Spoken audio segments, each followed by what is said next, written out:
y realmente los que se quedan son los que lo hacen no porque tenga algún sentido racional, sino porque no pueden dejar de hacerlo. Y un poco esa es la mentalidad que necesitas del emprendedor. O sea, si se termina acorralando en un lugar donde se convence a sí mismo que esto va a funcionar, cuando realmente es muy poco probable que funcione, y se termina encontrando en un lugar que dice, yo no puedo dejar de hacer esto, porque si yo dejo de hacer esto, no voy a poder con mi vida, digamos, ¿no? Hola, ¿qué tal amigo bioemprendedor? Mi nombre es Héctor Gausa y quiero darte la bienvenida al podcast Bioemprendiendo, un espacio donde tendrás la oportunidad de escuchar a los bioemprendedores latinoamericanos que la están rompiendo con su emprendimiento científico. Conoce las historias que forjaron a los emprendedores más exitosos en biotecnología y ciencias biológicas. Motívate con las experiencias que los cambiaron para siempre y les dieron el coraje de seguir adelante. Recuerda que tenemos un episodio nuevo cada lunes. Te dejo con la intro del programa. Comenzamos.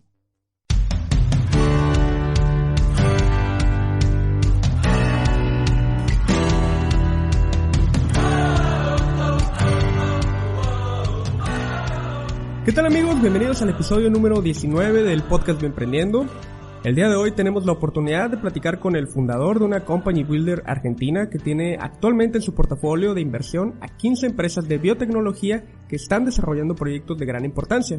Básicamente se encargan de hacer tangibles las ideas que surgen de los laboratorios de investigación para que generen un mayor impacto. Quiero darle la bienvenida al fundador de Grid Exponential, Matías Peire. Bienvenido, Matías. Hola Héctor, muchas gracias por la invitación y la oportunidad para contar un poco lo que hacemos en GridX. Matías, yo quiero agradecerte por tomarte el tiempo de platicar con nosotros. Espero que esta sea la primera de una serie de entrevistas de empresas argentinas de biotecnología, porque pues, sé que habrá como una revolución con All Biotech allá en Rosario este año. Bueno, sí, estamos muy entusiasmados con eso. Esperemos que todo marche bien con esta crisis que estamos enfrentando para que se pueda hacer, porque realmente hay un entusiasmo muy grande con ese evento y hay mucho potencial en Argentina y particularmente en Rosario con quienes nosotros trabajamos particularmente mucho. Es un gran semillero de posibilidades biotecnológicas. Sí, definitivamente, y creo que esta plática que tendremos el día de hoy será de mucha utilidad para los bioemprendedores que están iniciando su camino de emprendimiento y no saben hacia dónde dar el primer paso. Y cuando uno entra a una etapa como lo es el emprendimiento, empieza a escuchar o a aprender términos nuevos. Por ejemplo, yo hasta hace un año escuché el término Company Builder. ¿Pudieras describirnos qué es y qué hace una Company Builder y cómo se diferencia de una aceleradora o incubadora de negocios? Bien, buenísimo. El término Company Builder se empezó a usar más. También se usa el término Venture Studio, es parecido, o son iniciativas parecidas. Se empezó a utilizar hace unos 6 o 7 años, ¿no? Yo me encontré con ese término en el momento en que estaba empezando a pensar cómo vincular el mundo científico con el mundo productivo a través de esta industria de Venture Capital, y me pareció un poco por lo que había encontrado en ese ecosistema científico que era el modelo que más aplicaba y que era un modelo distinto al de aceleradora, pero aplicaba más porque básicamente este modelo tiene, nosotros como que marcamos dos diferencias sustanciales con un modelo de aceleración. Un punto muy diferente a una aceleradora es que nosotros trabajamos con proyectos que todavía no tienen un equipo claro formado. O sea, no está claro el equipo que va a llevar adelante ese emprendimiento. Ahí nosotros trabajamos mucho en el ensamble de ese equipo fundador. Lo trabajamos dentro del equipo científico, porque muchas veces para ahí son un equipo de 10 científicos y hay que ver cómo se encausa, quiénes van a tener un proyecto de vida relacionado con ese proyecto científico, quiénes se quieren quedar en la academia, que se pueden, quiénes quieren dar el salto, y eso hay que prolijarlo un montón. Hay mucho desconocimiento de qué es lo que significa ser un equipo emprendedor fundador. Y el otro punto respecto del equipo es que nosotros trabajamos mucho en el ensamble con perfiles de negocios dentro de ese equipo. Para nosotros es fundamental que se dé ese balance, la velocidad y la potencialidad que tienen los equipos que ensamblan ciencia con negocios es mucho mayor que aquellos que no lo pueden hacer. Y por el otro lado tenemos un gran talento de negocios que muchas veces no encara proyectos de esta posibilidad de impacto como son los proyectos científicos porque no tienen conocimiento, cómo llegar, cómo acceder a esas posibilidades, y después si llegaran a tener contacto también es el encuentro del lenguaje, eso es muy diverso. Y el otro punto que nosotros marcamos como diferencia es que al no haber un equipo tampoco está clara la propuesta de negocios. O sea, no hay una propuesta de negocios clara que por más que pueda ser transformada vaya a una trayectoria de venture capital. Las aceleradoras en general trabajan con esas dos cosas, trabajan con un equipo ya formado y con una idea de negocios, con una propuesta al menos de negocios por más que pueda ser transformado. Y nosotros como que tenemos que trabajar varios pasos antes, y lo que hacemos es invertimos después de que pudimos trabajar en conjunto con esos actores y pudimos armar el equipo, formar una propuesta de valor acorde a una trayectoria de Venture Capital e invertimos ahí. Esa sería como una tercera diferencia. Invertimos después de hacer ese trabajo. Las aceleradoras seleccionan a los equipos, invierten y después los aceleran. Okay. Entonces ustedes, o sea, básicamente parten de una idea de investigación que ya está algo desarrollada. Exacto. Puede estar desarrollada o no. Nosotros no trabajamos ni con ninguna métrica de avance, el desarrollo, las métricas de TLR que están bastante difundidas. Okay. Lo que nos interesa es que haya un equipo potente, un equipo científico potente, con una idea potente, y después veremos cuál es el verosímil de que esa idea se materialice. En algunos casos, el verosímil estará dado porque hay más avance en la tecnología, y en otros casos el verosímil será dado porque confiamos en el equipo, aunque no haya nada, ningún avance específico en esa materia. Hemos hecho muchas veces el ejercicio de sacarlos de la propuesta original que nos traían los científicos, porque no nos parecía que se adaptaban a la tesis de inversión nuestra, y hacer que ese mismo equipo hiciera algo totalmente distinto, que inclusive tal vez nunca había hecho en el pasado, pero sí se basaba en la misma tecnología. Nos pasó eso con la empresa Casper Biotech, que hoy está desarrollando un kit de diagnóstico rápido basado en la tecnología CRISPR, que ellos estaban trabajando en intervenir células pancreáticas de diabéticos para que puedan producir mediante un knock-in del gen que produce insulina, pudieran producir insulina del mismo paciente. Pero ese proyecto a nosotros nos parecía que no aplicaba a la tesis de inversión nuestra, entonces empezamos a trabajar con ellos en qué otra cosa podíamos encarar con esta tecnología y con su equipo, que es espectacular, y llegamos a la conclusión de que diagnóstico era una muy buena oportunidad, y bueno, ahí va. Ok, entonces es común que pasen de llegar con una idea que trae el equipo fundador, por así decir, a una completamente distinta cuando salen de la incubación con ustedes. Sí, o una por ahí no completamente distinta, pero ahí hay muchos grises, o una escala de cómo se transforma eso, que puede ir a algo totalmente distinta o a algo que era la propuesta original. Pero seguro que se revisa todo eso en ese proceso. Algunas cosas necesitan cambiar mucho, y otras cosas no tanto. Matías, en Gridex tienen un proceso de 4 pasos para la formación y escalamiento de una startup, y este año iniciaron la búsqueda de nuevas empresas para anexarlas a su portafolio y lanzaron su convocatoria Ignite. Me gustaría saber cómo es ese proceso que llevan ustedes con las empresas que seleccionan, o sea, desde el inicio, cómo las van llevando de la mano.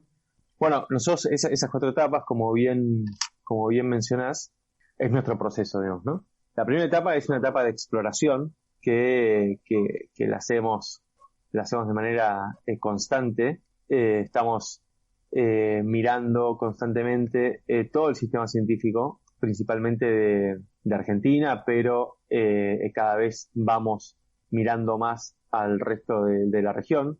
Ya estamos con algunos proyectos en esta camada, estamos con un proyecto de México y con 2 proyectos de Uruguay. Ya en el portfolio tenemos 2 proyectos de Uruguay, pero principalmente estamos mirando Argentina, pero poco a poco vamos mirando al resto de la región.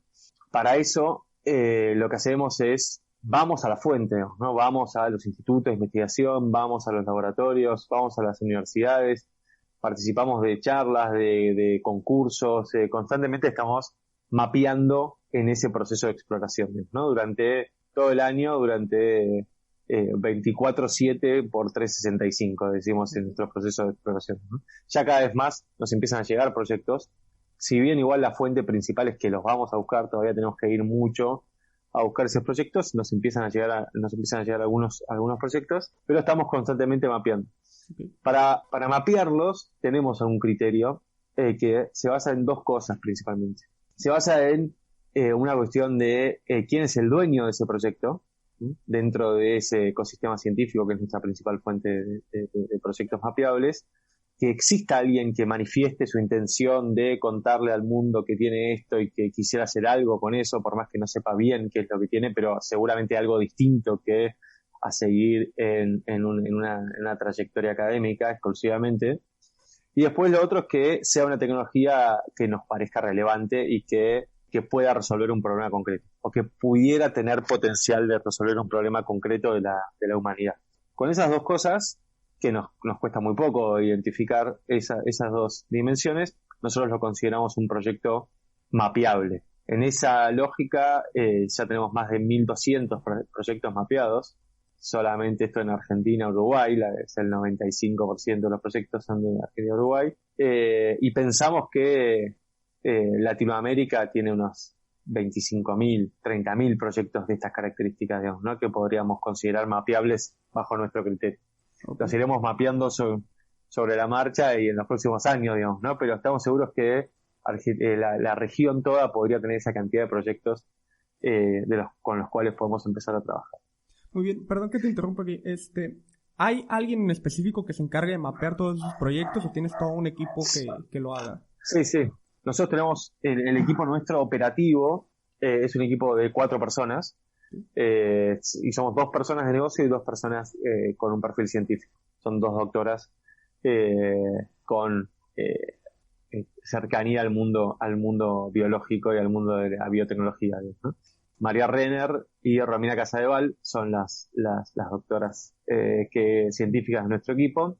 Y ellas, María Renner es la líder científica nuestra, que es la que lleva adelante esta etapa de Explore, ¿no? La que lleva adelante todo ese proceso, la que coordina, la que es la primer punto de contacto con las universidades, con los institutos, y es la que tiene en su cabeza el mapeo, digamos. El otro día me contactó una persona porque tenía algo posible respecto del coronavirus, y yo le digo, le digo a María, esto me suena, puede ser que lo hayamos visto en algún momento, y a los 5 minutos me contesta, sí, fíjate el proyecto 754, que es el que habíamos hablado alguna vez. Entonces, como que, y ya ahí tenemos información bastante ampliada de lo que están haciendo, lo que no están haciendo. Entonces hay un proceso como muy exhaustivo en ese mapeo, que lo llevan nuestra parte científica. Entonces, después de la exploración, ustedes tienen una preselección de 100 empresas. Bueno, en esta última convocatoria seleccionaron a 100 startups, ¿no?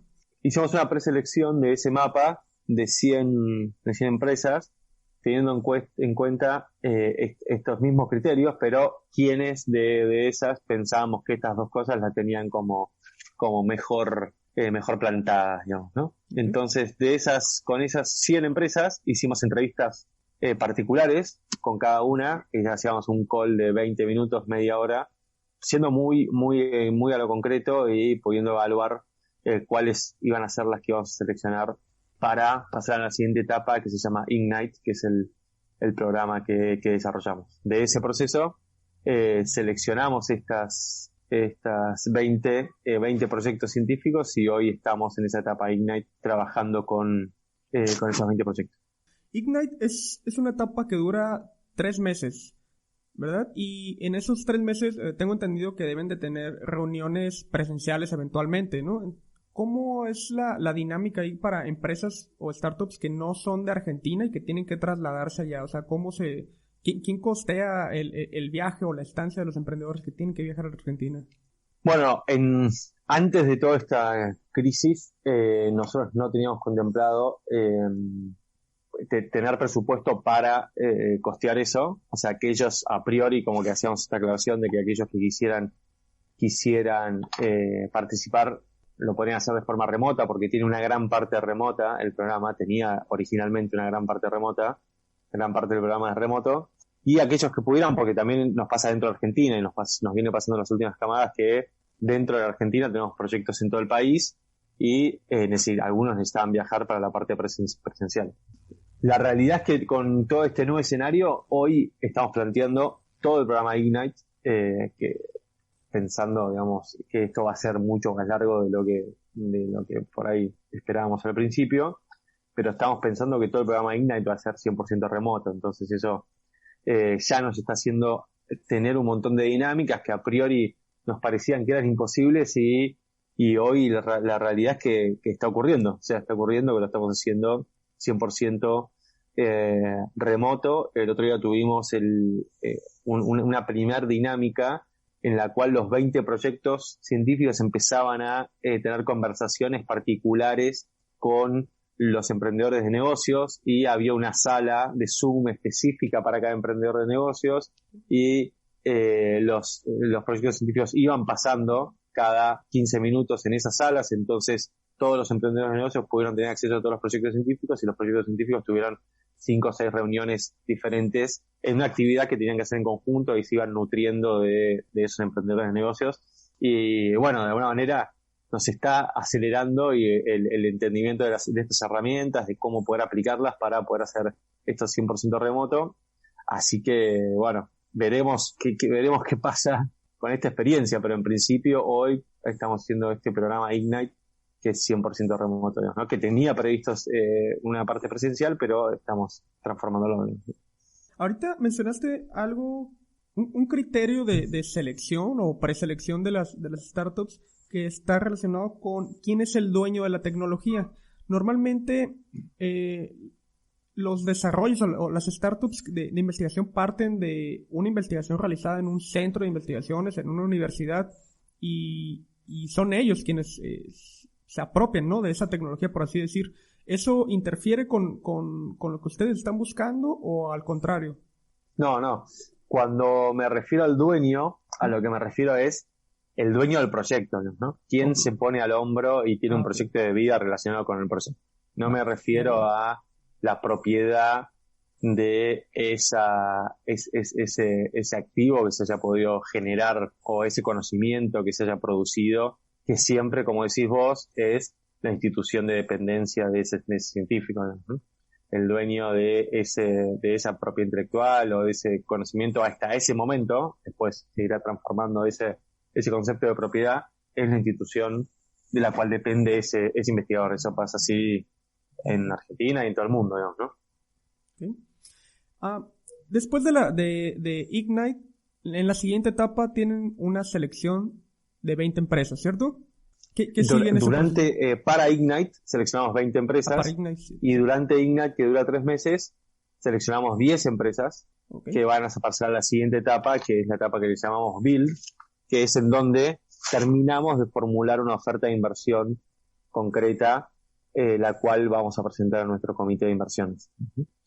Ese proceso de Build puede ser inmediato después de que termina Ignite, dependiendo en qué grado de maduración está el proyecto, o puede durar 3 o 4 meses más hasta que terminemos de tener una oferta que consideremos suficientemente ganadora para presentar al comité, ¿no? Pero en el término del año, hasta antes de octubre, noviembre, nosotros terminamos de presentar esos 10 proyectos que puedan llegar a presentar. Por ahí también podría ser que en ese proceso caiga algún proyecto, digamos, ¿no? Pero en principio nuestra idea es en el término del año, antes de octubre o noviembre, haber presentado ya los 10 proyectos a nuestro comité de inversión. Ok, y durante esa etapa, con esos 10 proyectos, ¿ustedes los llevan de la mano para que formulen su modelo de negocio o qué es lo que pasa en ese tiempo? Claro, durante Ignite ya va a haber alguna idea concreta del equipo, ya va a haber alguna idea del negocio, digamos, ¿no? Pero lo que va a faltar es el fine tuning de esa idea para poder aterrizarla bien y empezar a ver algunas cuestiones más detalladas, esto que mencionabas, qué relaciones hay con el Instituto de Investigación dependiente, cómo se puede pensar un plan de inversión con la inversión que nosotros hacemos, que es alrededor de $200,000, hacia dónde se va a poder llegar con eso, cómo se van a armar finalmente bien el equipo, cuáles van a ser los roles, diferentes cuestiones que van a hacer que tengamos una oferta de inversión bien potente para presentar a nuestro comité. Y deben de estar entrenados también los emprendedores en la parte de administrativa, de negocios, finanzas. Claro, ahí nosotros apostamos a ese ensamble de negocios y de científico y confiamos en que al final del día el que le va a dar esa impronta de negocios, obviamente supervisada por nosotros, va a ser el perfil de negocio, ¿no? Okay. Si nosotros tenemos que estar acompañándolos demasiado en esa parte también, de alguna manera no hicimos una buena selección nosotros de ese emprendedor de negocios. O sea, nuestra expectativa es que nosotros durante ese proceso los acompañemos, pero en una cuestión más de acomodar las propuestas que esos startups traigan para que nosotros terminemos de ayudarlos a formular una oferta ganadora para nuestro comité. Pero la parte de negocios, de finanzas y de cómo se piensa el negocio en general, debería estar liderada por ese emprendedor de negocios que es parte del equipo. Y en ese sentido, ¿están muy limitados los biotecnólogos en cuanto a ese tipo de capacidades? No tanto a la parte científico-técnica, sino a la parte de negocios, administrativa o incluso de mentalidad. Porque normalmente sí. No está esa mentalidad emprendedora en quienes luego quieren hacer ciencia. Total, primero igual nosotros somos una aclaración que por más que sea científico, igual tiene que tener una idea o una visión de largo plazo de convertirse en un emprendedor, de convertirse en un empresario, ¿no? O sea, si no está eso, no va a ocurrir. Al final del día va a ser la parte científica de la empresa, pero va a seguir siendo un empresario porque va a ser el dueño de una empresa y va a estar en el día a día de esa empresa lidiando con los problemas que tiene la empresa. Tal vez su responsabilidad más inmediata sea resolver los problemas científicos, pero al final del día se va a sentar con sus socios y van a pensar con la cabeza de qué es lo mejor para la compañía, cómo puede producirse mayor impacto, cómo se puede subsistir de la manera más inteligente, y eso va a tener que necesariamente ir entrenando una cabeza de negocios. Lo que nosotros vemos que ocurre con la incorporación de un emprendedor de negocios es que el emprendedor de negocios ya construyó esa idea, por eso vos decías mentalidad, digamos, es mucho más que una cuestión de qué capacidades tenga técnicas respecto de cómo se administra un negocio, ¿no? Las cuestiones técnicas de cómo se administra un negocio en términos intelectuales para un científico no son complejas, digamos, o sea, el contenido técnico que tiene la administración de un negocio es un contenido técnico muy accesible en comparación con el nivel de abstracción que tiene que tener un científico diariamente con los temas que se acerca. Pero el tema de la mentalidad no, el tema de la mentalidad de negocios es un proceso casi, diría, hasta de personalidad, ¿no? Una persona que decidió una carrera de negocios, que se formó, que tuvo experiencia en eso, tiene una lógica y una personalidad que lo hace mucho más abierto a participar de esas conversaciones con interlocutores que también tienen esa personalidad. Entonces, para nosotros tiene que ver mucho más con lo que mencionas vos. La importancia de tener un perfil de negocios tiene que ver con esa mentalidad más que con una cuestión técnica que pueda aportar, que obviamente tendrá algunas herramientas más y tendrá más facilidad, pero no va a ser eso lo que marque la diferencia. La diferencia la va a marcar esa mentalidad que, sobre todo en una mentalidad dentro de negocios, que tiene que ser mentalidad de Venture Capital. O sea, la mentalidad de Venture Capital es una mentalidad particular dentro de una persona que tiene un perfil de negocios. No todas las personas con perfiles de negocios, que las hay y muchas, que diría, la gran mayoría no tiene una mentalidad de venture capital. Entonces, no es solamente ese perfil de negocios que sepa de negocios, sino que tiene ser una persona con un perfil de negocios que esté alineado con una trayectoria de venture capital que tiene sus particularidades. Ok, ¿cómo sería esa mentalidad de venture capital? La mentalidad de venture capital tiene una lógica de un crecimiento rápida y mucho más agresivo, ¿no? Tiene una mentalidad de pensar el mundo como su mercado. Tiene que pensarse a sí mismo como una solución para el mundo, y tiene que pensar en negocios que puedan abordar mercados enormes, mercados de miles de millones de dólares, y tendría que pensarse a sí misma como una empresa que pueda proyectarse en valuaciones de 100, 200 millones de dólares. O sea, hacemos mucho ese ejercicio. Hay muchos proyectos científicos que les cuesta mucho pensarse a sí mismos en esa lógica de tanto impacto, pero es algo necesario para la industria del venture capital. ¿Y por qué pasa eso? Y en eso trabajamos mucho. Como el venture capital requiere que se crezca rápido, porque hay una parte, un horizonte de tiempo en donde tiene que crecer ese activo, tiene que valorizarse, y esos inversores que entraron a venture capital tienen que poder realizar ganancias. Ese es un periodo de 10 años, esperamos. Necesitamos que ese crecimiento rápido, ese crecimiento de valer 100, 200 millones, se dé en el término de los 7, 8, 10 años, ¿no? Para que eso ocurra, las propuestas tienen que ser muy agresivas, y para que sean muy agresivas y quieran ir a esa velocidad de crecimiento, van a asumir seguramente mucho más riesgo que una propuesta que vaya creciendo de forma orgánica y de forma mucho más segura, ¿no? Entonces, en esa dinámica de absorber más riesgo en esas propuestas más agresivas, es probable que más proyectos fracasen en el camino por su agresividad de cómo plantean el crecimiento.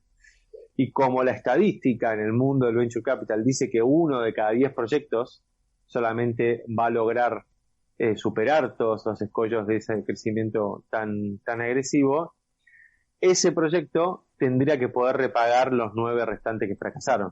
Entonces, se requiere que ese proyecto tenga un volumen tan grande como para poder repagar. Entonces, eso te da ese volumen de valer 100, 200 millones de dólares para que te den los números desde el racional, desde los fundamentos, para que un inversor diga, bueno, ok, estamos invirtiendo en proyectos que podrían lograr este crecimiento.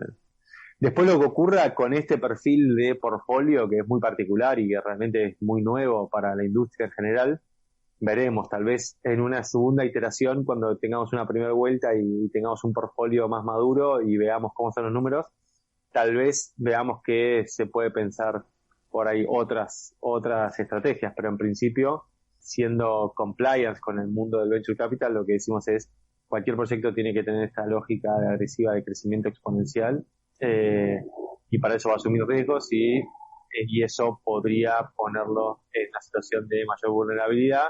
Entonces, cada uno de esos proyectos tiene que pensarse muy grande para poder reparar el resto de los fracasos. Y después de ese punto en el que pasan por todo ese periodo con ustedes, dan un paso más, que es llegar a ser incubadas en aceleradoras como IndieBio. Claro. ¿Es necesario ese paso de migrar a Estados Unidos o es posible escalarlas a ese nivel estando en Latinoamérica?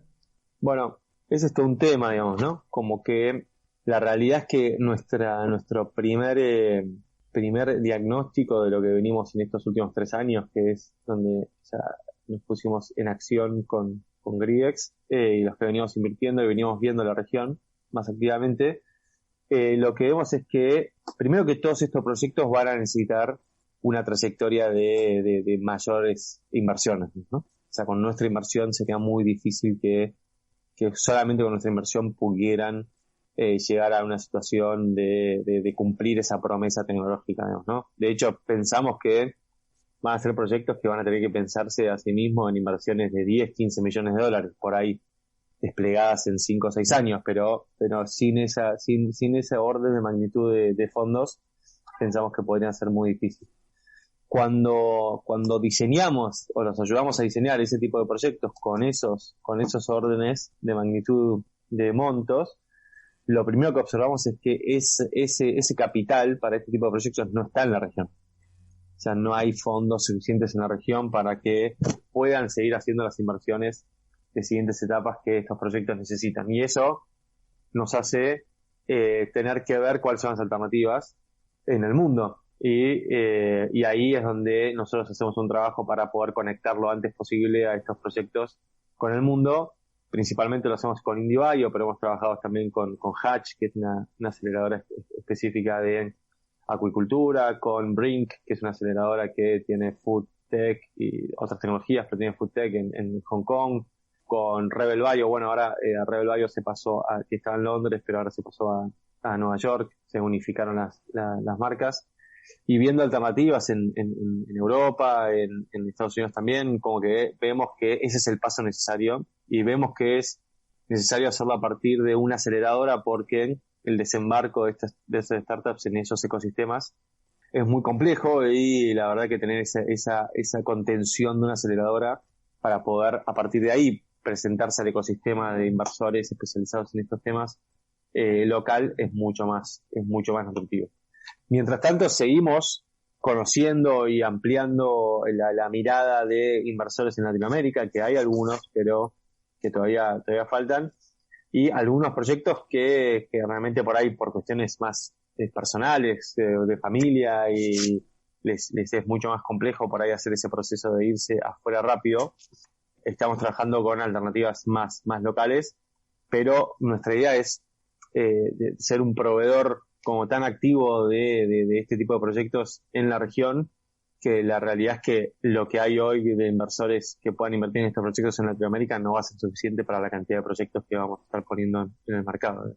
Sí, precisamente te quería preguntar sobre el panorama que se ve allá en Argentina en ese sentido, porque al menos tengo entendido que aquí en México la mayoría de los inversionistas apuestan por el fintech, no tanto por biotecnología. De hecho, es prácticamente como un campo desconocido para ellos, o no quieren correr ese riesgo de tener que invertir a un plazo de 10 años y a lo mejor quieren retornos de inversión más rápidos, ¿no? Sí, acá pasa lo mismo más o menos en toda la región. El mainstream es internet, es fintech, es cualquier cuestión relacionada con lo digital, pero nosotros vamos viendo que va a haber una apertura. Creo que este golpe que recibió la humanidad, que está recibiendo la humanidad, me parece que nosotros tenemos la ilusión por lo menos de que abra las mentes de un montón de gente respecto de la importancia que significa invertir en este tipo de proyectos. Pero ahí nosotros nos los ponemos como un desafío más para nosotros que para ese mundo inversor. O sea, nosotros lo que decimos es, ese mundo inversor no es el que tiene que cambiar su mentalidad. Lo que nosotros tenemos que cambiar es en formular de manera correcta los proyectos que tenemos en nuestras manos para que tienten a esos inversores. Al final del día el inversor quiere invertir en donde cree que va a tener un mayor retorno y nosotros estamos convencidos de que este tipo de proyectos pueden ofrecer mejores retornos que un proyecto digital. Entonces es más responsabilidad nuestra que la expectativa de que el inversor cambie su mentalidad, aunque creemos que van a estar más abiertos a ver cosas nuevas y que tengan más que ver con Deep Tech que lo que estaban hasta ahora. Pero es responsabilidad nuestra generar ese cambio. Y nos tenemos que llamar a pensarnos a nosotros mismos de cómo estamos formulando los proyectos para ver si estos proyectos pueden ser tan tentadores como un proyecto digital. Y ahí nosotros vemos que hay un camino, digamos, muy claro en poder demostrar que este tipo de proyectos no es la biotecnología tradicional de la costa este de Estados Unidos y del universo Boston y las farmacéuticas o San Diego, sino que este tipo nuevo de proyectos biotecnológicos se parecen más a una startup tradicional por su dinámica, por el ensamble del equipo, por su foco en el modelo de negocios y cómo va desarrollándose en un entorno de venture capital que se parecen más a esos últimos 30 años de venture capital IT que a un proyecto biotech tradicional, ¿no? O sea, están muy lejos los proyectos del perfil que tenemos nosotros como el perfil que tiene IndieBio, ¿no? La gran mayoría de sus proyectos en su gran mayoría se intentan alejar de esa lógica tan estructurada del venture capital de una nueva molécula para para llegar a la industria farmacéutica, ¿no? Son proyectos totalmente distintos y que aparte empiezan a impactar en un montón de industrias muy diversas, más allá de la farmacéutica o más allá del mejoramiento genético en plantas, ¿no? Que tiene una dinámica similar. Entonces, ahí ya estamos produciendo un cambio en cómo se formula. Cuesta todavía ese punto inversor, como que le cuesta verlo más, pero nosotros lo que primero que intentamos decir es: esto no es muy distinto a los tiempos que vas a tener que esperar para empezar a ver cómo crece un proyecto de Internet y la cantidad de capital que vas a necesitar para verlo crecer, digamos, ¿no? Eso es un trabajo que estamos haciendo cotidianamente y que intentamos evangelizar constantemente a distintos tipos de inversores sobre la oportunidad que significan estos proyectos, ¿no? Pero bueno, recién aprovechamos pero esperamos, tenemos mucha confianza en que vamos a ir teniendo como evidencia objetiva de que esto es así, digamos. Para que esto ocurra de manera contundente, el principal desafío que tenemos nosotros es que realmente nuestro fondo sea la mejor inversión que hayan podido hacer nuestros inversores. Okay. ¿Y hasta qué punto se llegan a diluir los fundadores? Nosotros iniciamos en esta etapa porque realmente intervenimos, somos casi cofundadores del proyecto y capturamos un 30% de la compañía por los $200,000. Y después, bueno, tiene una trayectoria de dilución a medida que va levantando nuevas rondas de inversión, ¿no? Que generalmente son 2 o 3 rondas de inversión más hasta llegar a ese lugar, que por ahí se va diluyendo un 20% por cada ronda. Okay. Más o menos es algo así. Muy bien. Matías, ahora quiero pasar a la parte de un poco más de la historia de Gridex. Tú estudiaste administración en la universidad y después una maestría en finanzas, pero ¿y qué era lo que estabas haciendo antes de fundar Gridex?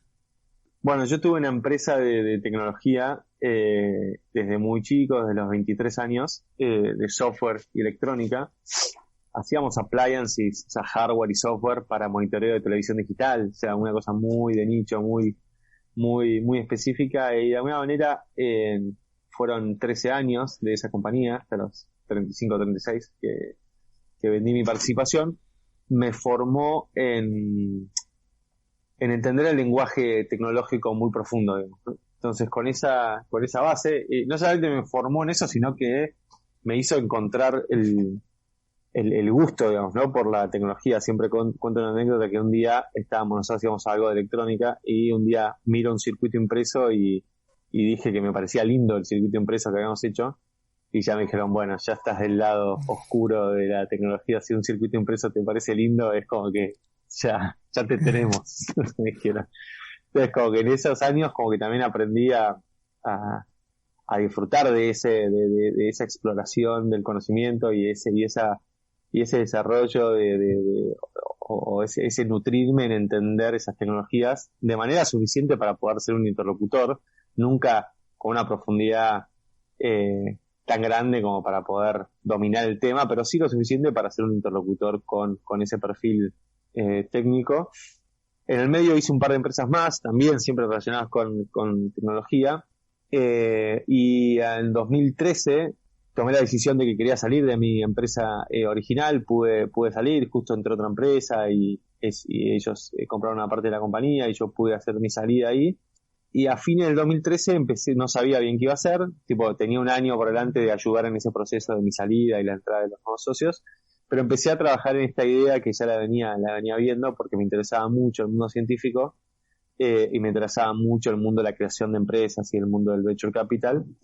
Entonces me propuse a mí mismo casi que hacer un doctorado en eso, ¿no? O sea, me propuse 3 años que terminaron siendo 5 años. O sea, algunos me dicen, no, acá hiciste un doctorado solo, autodidacta, digamos, ¿no?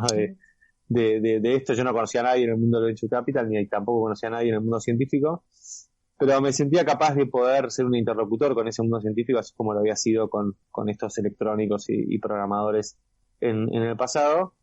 Así que primera idea, dije, bueno, me voy a tomar 3 años de mi vida para poder empezar a entender la posibilidad de armar un modelo que vincule ciencia con negocios de manera sustentable.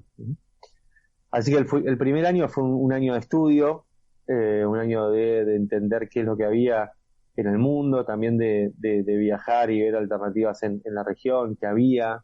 Ahí me metí en el mundo de la transferencia tecnológica, digamos, conocí un montón de iniciativas, estudié un montón al respecto.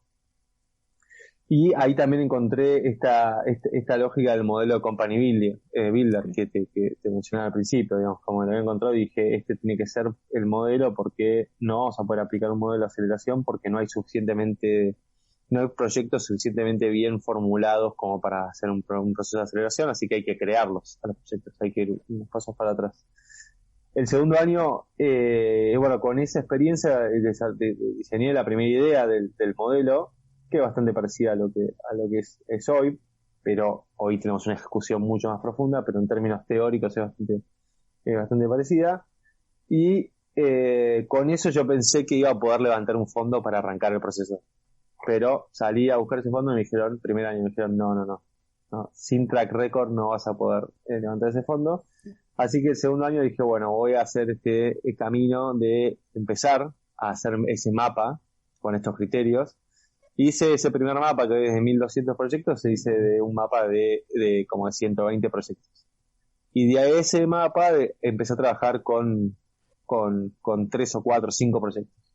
Y con ese primer mapa y con esos proyectos ya en marcha trabajando, el tercer año, todo eso fue el segundo año, el tercer año ahí sí volví a la carga con buscar inversión, y todo eso fue el tercer año, cerrar un fondo sin por más que ya tenía ese track record, igual era difícil porque yo no tenía experiencia en el mundo de Venture Capital ni en el mundo científico, pero por suerte ahí me encontré primero con Graciela Siccia, que es la directora de investigación y desarrollo del grupo INSUT, que es un grupo muy importante y que es de la familia Sigman, que tiene un grupo en España. Hugo Sigman y Silvia Gold son los dueños de ese grupo, que es un grupo farmacéutico muy grande a nivel global y muy importante en Argentina y con mucho contacto con el mundo científico, porque han hecho cosas muy importantes. Tiene una planta de anticuerpos monoclonales en Argentina y en España.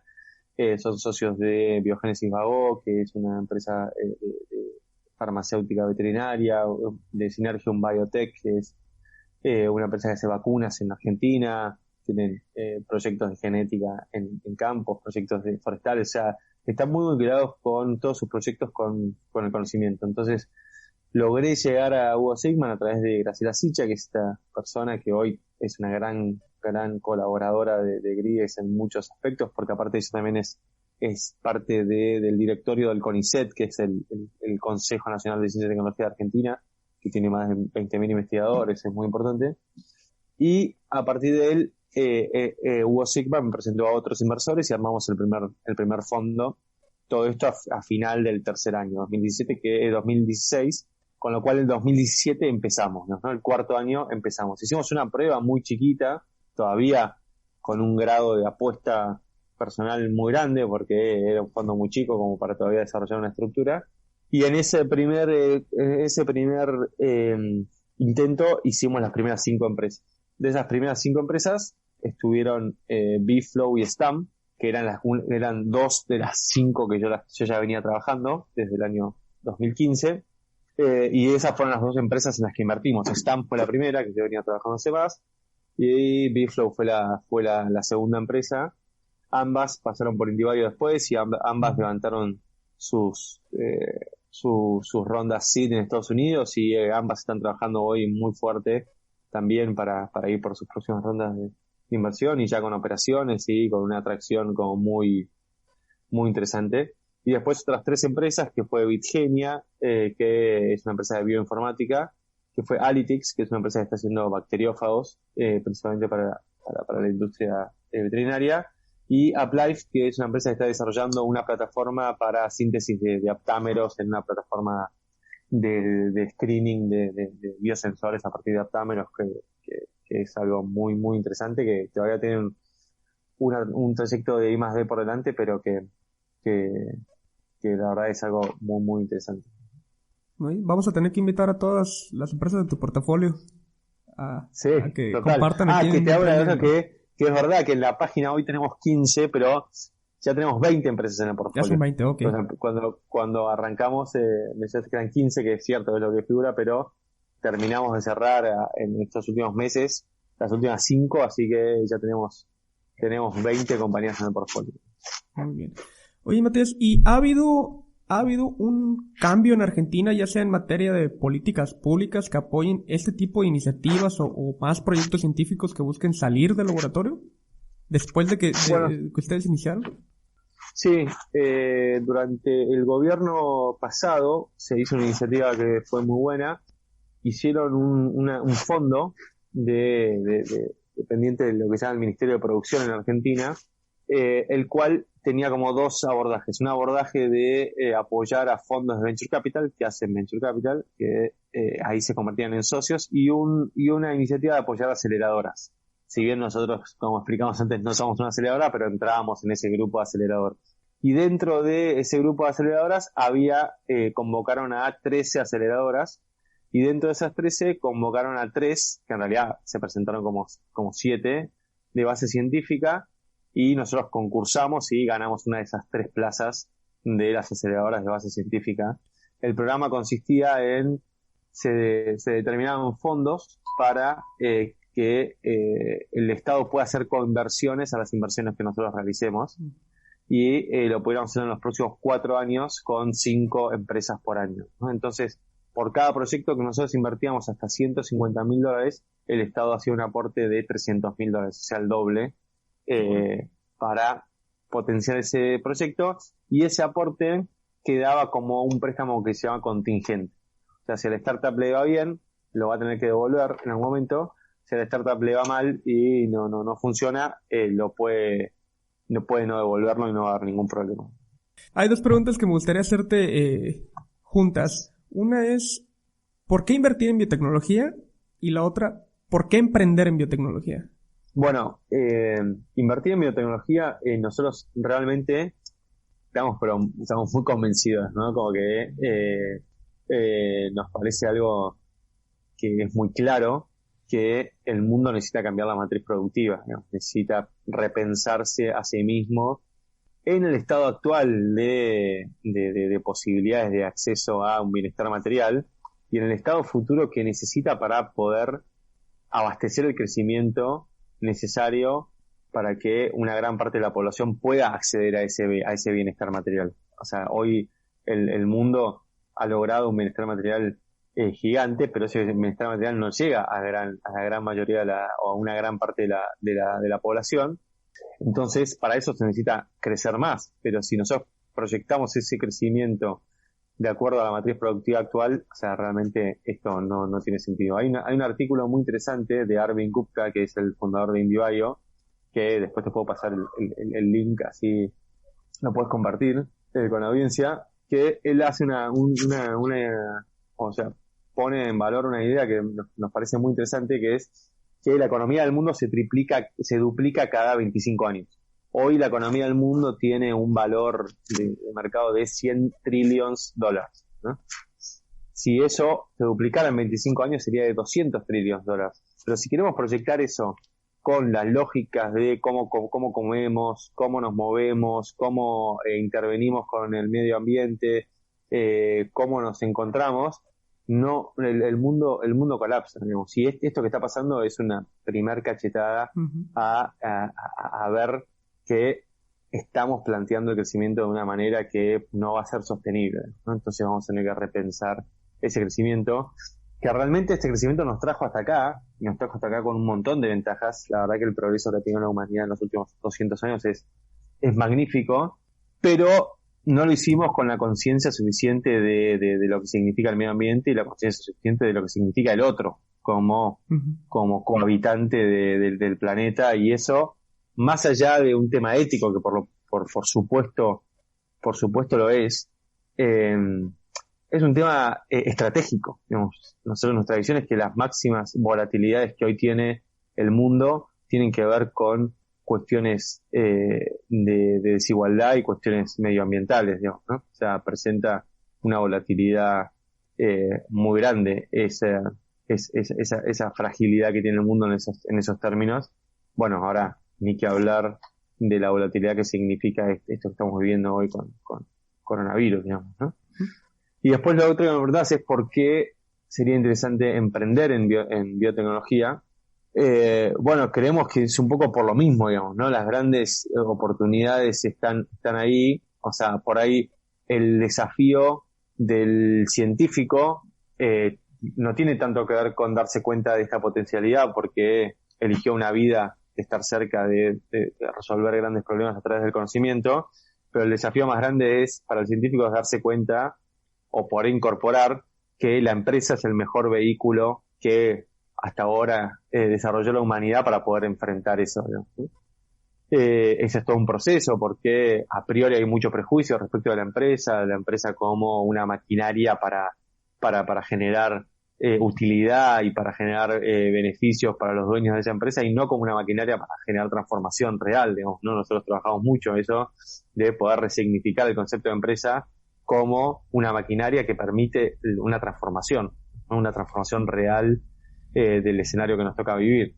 Y desde el punto de vista de los emprendedores de negocios, que por ahí esta idea ya la tienen mucho más incorporada y el concepto de la empresa es como mucho más natural, lo que decimos es esa energía emprendedora, ese conocimiento específico de cómo hacer negocios, esa mentalidad, como hablábamos antes, tal vez tenga mucho más sentido para el futuro de la humanidad, acompañando este proceso de conocimiento puesto en valor, que haciendo un negocio que sea intuitivo, que sea un negocio que hoy por ahí no va a tener el impacto que puede tener el conocimiento científico puesto en valor en un entorno de empresa. Estamos viviendo una situación, y lo mencionaste en varias ocasiones, donde la ciencia y la medicina son unos de los temas que más se están tocando a nivel internacional, yo creo. Donde los gobiernos y las personas se están dando cuenta de la necesidad de invertir más en ciencia. ¿Crees que vaya a haber una nueva era de la biotecnología después de la pandemia que estamos atravesando? Es difícil saberlo, pero nosotros lo que podemos hacer seguro es no tanto esperar que algo ocurra, creemos que puede llegar a haber una sensibilidad mayor, sino, como te decía antes, trabajar para que ese conocimiento que sabemos, todos los que estamos del lado de hacer propuestas y de conocer el potencial realmente que tiene la biotecnología, trabajar para que se pueda poner en valor esa oportunidad, y para que el capital no lo haga con una sensibilidad pasajera, porque esa sensibilidad va a pasar, sino lo haga porque realmente en esa apertura que puede llegar a tener, se da cuenta, o lo hacemos darse cuenta, que es el mejor negocio en el que pueden invertir para el futuro. Muy bien. ¿Qué ha sido lo más difícil de este camino que iniciaste con Gridex? Bueno, todo es difícil. Siempre todo cuesta mucho. Me parece una de las cosas que más nos cuesta es cómo hacemos fluir esta idea en el sistema científico. Todavía hay una resistencia cultural dentro del sistema científico que hace que a veces los procesos sean mucho más largos, que a veces después, cuando tenemos que interactuar con las oficinas de vinculación, todavía nos encontremos con un desconocimiento muy grande de esas oficinas. Todavía hay una sensación de que la primera sensación respecto de lo que veníamos a contar se percibe más como una amenaza que como una oportunidad, ¿no? Esa es la cultura instalada en general en el mundo científico. Mucho menos cada año, cada mes, cada día, mucho menos. Cada vez vamos logrando también casos de éxito que permiten visibilizar que realmente esto debería ser visto más como una oportunidad. Pero creo que eso es uno de los desafíos más grandes, ¿no?, que tenemos por delante para que haga fluir. Por ahí hoy nos está costando más el encontrar ese perfil de negocios que se sume, pero vemos que eso es un problema que se va a ir resolviendo más fácil, ¿no? Como que hoy por ahí es un problema más grande que esa falta de cultura que nos limita con el sistema científico, porque igualmente tenemos una gran masa crítica de proyectos, pero vemos que para que esto fluya en el futuro, ese problema va a ser mucho más difícil de resolverlo. En términos más de problemas inmediatos es esta falta de emprendedores de negocios. Necesitamos más emprendedores de negocios, pero eso entendemos que a medida que pasa el tiempo, que haya más casos de éxito, que haya más modelos de rol, como hoy tenemos con Matías Biel, con Franco Goitia de Casper, con Ricky Cassini de Microma, digamos, muchos casos que empiezan a ver perfiles de negocios que no sabían nada de ciencia, nada de biotecnología hasta hace muy poquito, y hoy son los interlocutores principales de esas compañías, y eso va a hacer que se vayan sumando más emprendedores de negocio. Y después, el límite siempre más, o lo más difícil, siempre es uno mismo, digamos, ¿no? O sea, los propios límites que uno tiene para hacer cosas y para uno transitar esos límites y empujarlos, y es un descubrimiento cotidiano de cómo conocerse a sí mismo para poder hacer, empujar un poquito más ese límite y ir por un poco más, porque estamos seguros que el potencial es gigante, que hay un talento increíble en toda la región, o sea, que podemos ser súper competitivos, o sea, los proyectos que vemos de forma cotidiana son súper competitivos con lo que vemos cotidianamente en el mundo. Estamos permanentemente recorriendo el mundo y viendo qué está pasando en el mundo, en los lugares más importantes de Silicon Valley, Boston, Nueva York, Londres, Barcelona, Hong Kong, Beijing, y vemos que las propuestas que vienen de este proceso son súper competitivas con lo que está pasando en el mundo. Entonces eso nos obliga a tener que correr nuestros límites y a decir, bueno, no podemos bajar los brazos, no podemos quedarnos satisfechos con lo que hemos hecho, porque el potencial es tan grande y es tan necesario que tenemos que ir por más. Sí, es que definitivamente Latinoamérica cuenta con el potencial humano y de recursos naturales, o sea, las capacidades para poder competir a nivel internacional. Totalmente. Y tenemos una ventaja que no es menor, que nos da competitividad, que es los costos de investigación y desarrollo en Latinoamérica son mucho más accesibles, te diría casi un quinto de lo que sale hacer I+D en países del primer mundo. Matías, ya para terminar, ¿qué consejo le das a los emprendedores para que mejoren sus postulaciones y en general para que no se desanimen cuando lleguen los tropiezos? Bueno, que no se desanimen cuando lleguen los tropiezos es una máxima, porque emprender es levantarse constantemente de los tropiezos. Nosotros hacemos un ejercicio que al principio los intentamos tentar a los emprendedores científicos y de negocio. Digo, vengan, esto es una gran oportunidad, vean lo importante que puede ser hacer esto, sumarse a esto, o hagan sus propios emprendimientos. Y una vez que ya están convencidos, los tenemos convencidos, los echamos. Les decimos, esto no tiene ningún sentido. Realmente, si ustedes quieren una estabilidad, una búsqueda, una carrera que les permita ir creciendo lentamente, no hagan esto. No es recomendable, no tiene ningún sentido. Lo más probable es que fracasen, lo más probable es que se queden sin nada en las manos, lo más probable es que esto no lo lleve a ningún lado más que a sufrir. Así que es el momento ahora de bajarse. Y realmente los que se quedan son los que lo hacen no porque tenga algún sentido racional, sino porque no pueden dejar de hacerlo. Y un poco esa es la mentalidad que necesitas del emprendedor. O sea, si se termina acorralando en un lugar donde se convence a sí mismo que esto va a funcionar, cuando realmente es muy poco probable que funcione, y se termina encontrando un lugar que dice, yo no puedo dejar de hacer esto, porque si yo dejo de hacer esto, no voy a poder con mi vida, digamos, ¿no? Y después ese proceso es maravilloso, siempre queda algo, y es muy raro que una persona que haya intentado hacer eso y no le haya salido quiera volver a su lugar más estable. En general ya está contaminado con un virus que no se lo puede sacar, digamos.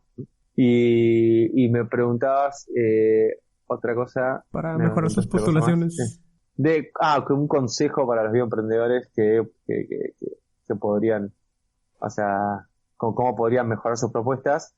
Bueno, para nosotros algo muy importante es que piensen en esos equipos. Nosotros hacemos ese trabajo de interactuar con emprendedores de negocios, pero mucho mejor sería si esos proyectos ya vienen con esos equipos formados, balanceados de emprendedores de negocios. Y para que eso ocurra, hay que hacer algo que es muy contraintuitivo, que tal vez es dar una parte de ese proyecto a ese emprendedor de negocios, que tal vez uno lo mira y dice, yo hace 5 años que vengo investigando esto y por ahí tengo un montón, y ¿por qué le voy a dar un 50% de mi compañía a un emprendedor de negocios. Y bueno, porque este es un proyecto nuevo, es un proyecto de empresa que surge y que va para adelante y que se tiene que pensar así, y para eso necesitas un dueño tan comprometido como el que trajo la tecnología. Entonces, en eso es como que, o sea, aquellos que puedan hacer ese proceso van a ir mucho más rápido. Y después otra cosa es que conozcan el lenguaje del Venture Capital. O sea, no todos los proyectos científicos tienen que ir a Venture Capital, o sea, pero los que quieran ir a buscar capital, los que entiendan que sin capital no pueden dar ni un paso, tienen que entender que ese capital seguramente esté en el Venture Capital. Y el Venture Capital tiene lenguajes particulares, tiene demandas particulares de qué es lo que se pide en un proyecto, y tiene lógicas particulares que quien encara ese proceso tiene que conocer, tiene que saber a dónde se está metiendo y hacia dónde va a ir, y eso hay un montón. Vean todos los Demo Day de IndieBio, vean los Demo Day que nosotros también tenemos en nuestro canal de YouTube, de todos los proyectos que participaron de los Demo Day que hacemos nosotros. O sea, nosotros tenemos más de 20 y pico de proyectos que están ahí, IndieBio tiene más de 100. Vean cómo se formulan esas propuestas, conozcan de proyectos que ya hayan transitado esos caminos, y ese es un gran aprendizaje. No métanse en ese lenguaje. Gracias. Muy bueno el Demo Day de IndieBio, el último que vi. Sí, está buenísimo. Matías, te agradezco nuevamente tu tiempo y estoy seguro que eso será muy valioso y ojalá podamos volver a platicar pues muy pronto nuevamente, ¿no? Bueno, a disposición.